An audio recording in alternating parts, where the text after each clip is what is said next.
Tripura chess অ্যাসোসিয়েশনের উদ্যোগে এবং অল ইন্ডিয়া চেস ফেডারেশনের সহযোগিতায় দুদিন ব্যাপী এক সেমিনারের আয়োজন করা হয়। সারা দেশ থেকে মোট 44 জন প্রতিনিধি তাতে অংশগ্রহণ করেন। বৃহস্পতিবার থেকে শুরু হয় এই সেমিনার।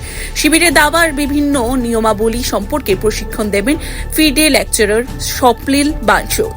তাছাড়াও পরবর্তীতে আগামীকাল পরীক্ষার মাধ্যমে যারা উত্তীর্ণ হবে তারা দাবা খেলা পরিচালনার জন্য জাতীয় আরবিটার হিসেবেও নিযুক্ত হবেন। প্রসঙ্গত, রাজ্যে বর্তমানে দাবা খেলা জনপ্রিয়তা বৃদ্ধি পেয়েছে। দাবা খেলা পরিচালনার জন্য রাজ্যের বর্তমান 8 জন আরবিটার রয়েছেন, তাদের মধ্যে 2 জন মহিলা। জনপ্রিয়তার কথা লক্ষ্য রেখে রাজ্যে আরও দাবা খেলা পরিচালনার জন্য আরবিটার বৃদ্ধির লক্ষ্যে বা করার লক্ষ্যে এই সেমিনারে রাজ্য থেকে 20 জন অংশগ্রহণ করেছে। পরীক্ষার মাধ্যমে যারা উত্তীর্ণ হবে তারা দাবা পরিচালনা করার ক্ষেত্রে এবং রাজ্যের দাবার প্রসার ঘটাতে সহায়ক হবে, এমনটাই অভিমত দাবারুদের।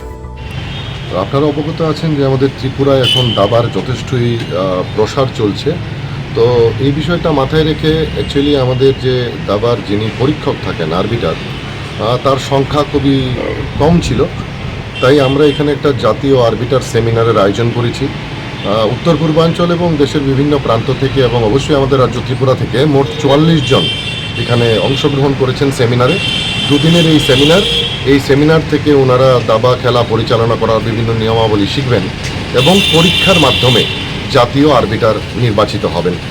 তো আমরা অল ইন্ডিয়া চেস ফেডারেশনের সহযোগিতায় এই আয়োজনটা করেছি এবং এখানে ট্রেনার হিসাবে এসছেন আন্তর্জাতিক আরবিটার ফিডে এক্সামিনার স্বপ্নিল বানসোদ। উনি সবাইকে প্রশিক্ষণ দিচ্ছেন এবং দুদিনের সেমিনার শেষে পরীক্ষার পর এখান থেকে সফল যারা হবেন তারা জাতীয় আরবিটার হিসাবে সার্টিফিকেট লাভ করবেন এবং আগামী দিনে একজন আরবিটার হিসাবে খেলা পরিচালনা করতে পারবেন। রাজ্যে বর্তমানে কতজন আরবিটার রয়েছে?